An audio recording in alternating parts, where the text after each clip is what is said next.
Hijratning 19-yili edi. Xalifa Umar ibn Hattob roziyallohu anhu Rum saltanati tomon harbiy yurishni amalga oshirdilar. Rum shohi Qaysar bunga qadar islom lashkarlari haqida ancha-muncha ma'lumotga ega bo'lgan edi.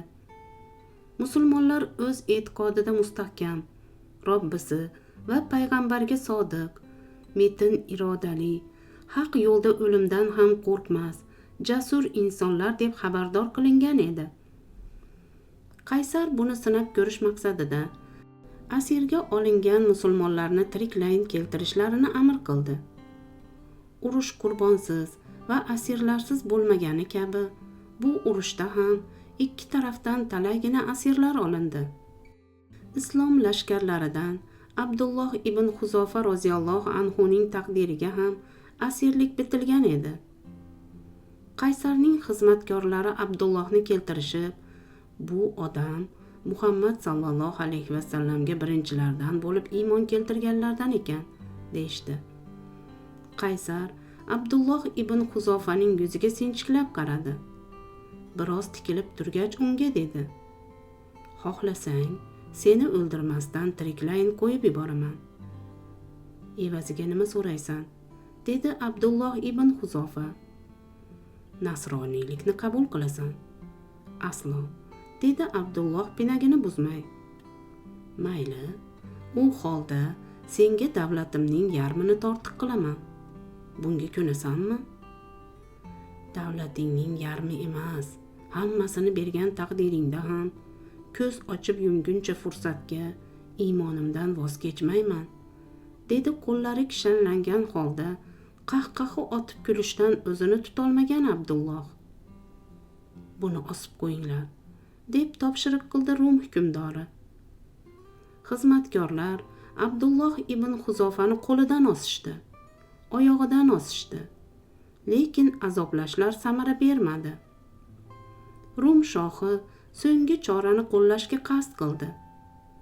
Yog' to'ldirilgan katta qozonga gulxan yoqtirdi-da, Abdulloh ibn Huzofaning ko'z o'ngida bir musulmon asirni tiriklayin qozonga tashlattirib yubordi. Varaqlab qaynab turgan yog'ga tushgan asirning go'shti suyagidan bir zumda ajrab ketdi. Bu o'ta dahshatli manzara edi. Keyin Qaysar Abdullohga yuzlanib: "Seni ham shu taqdir kutyapti. Diningni o'zgartirasanmi yo qozonga tushasanmi?" deb so'radi. Abdulloh bu safar keskinroq ohangda rad javobini berdi. Uni ham qozonga tashlashga amr qilindi. Jallodlar Abdullohni qozon oldiga olib borishdi. Shu payt ulug' sahobaning ko'zlaridan tirqirab yosh oqa boshladi. Xizmatkorlar darhol shohga xabar qilishdi. Anavi musulmon qozonning oldiga borganda yig'lab yubordi. "Uni qaytarib olib kelinglar", dedi Qaysar. "Ey Abdulloh, endi diningni o'zgartirarsan. Axir qaynab turgan yog'da jizg'anak bo'lishni istamasang kerak." "Aslo xomtama bo'lma. U holda nega yig'lading?" "Yig'lashimning sababi o'limdan qo'rqqanim emas, balki Allohning yo'lida fido bo'layotgan jonim atigi bir dona ekaniga yig'layapman. Qani endi badanimdan chiqqan tuk tolalarim sonicha jonim bo'lsa-yu, hammasi Allohning yo'lida shu qozonda qovurilsa. Men shunga yig'ladim. Jasoratingga, sadoqatingga qoyil qoldim. Haqiqatdan Muhammadning tobelari o'ta unga sadoqatli ekan. Mayli, senga so'nggi taklifimni bildiraman. Peshonamdan bir o'psang, joning omon qoladi. Faqat meni emas, boshqa asirga tushgan birodarlarimni ham ozod qilasan. Shunda peshonangdan o'paman."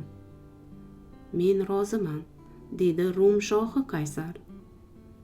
Abdulloh ibn Huzofa islom lashkarlarining jonini saqlab qolish uchun bir kofirni peshonasidan o'psam, Alloh meni jazoga tortmasa kerak deb fikr mulohaza qildi va to'g'ri borib Qaysarning peshonasidan o'pdi.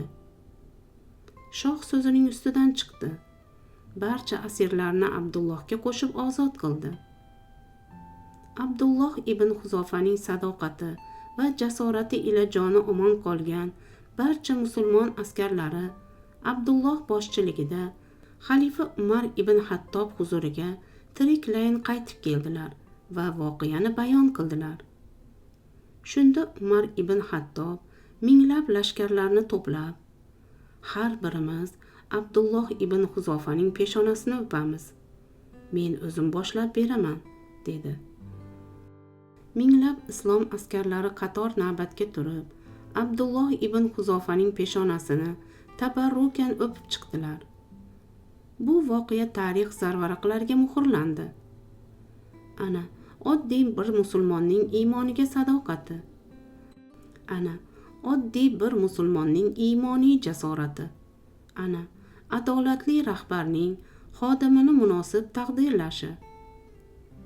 Islom dinini bizgacha yetib kelishida moli va jonini ayamasdan xizmat qilgan sahobalardan Alloh rozi bo'lsin. E'tiboringiz uchun rahmat.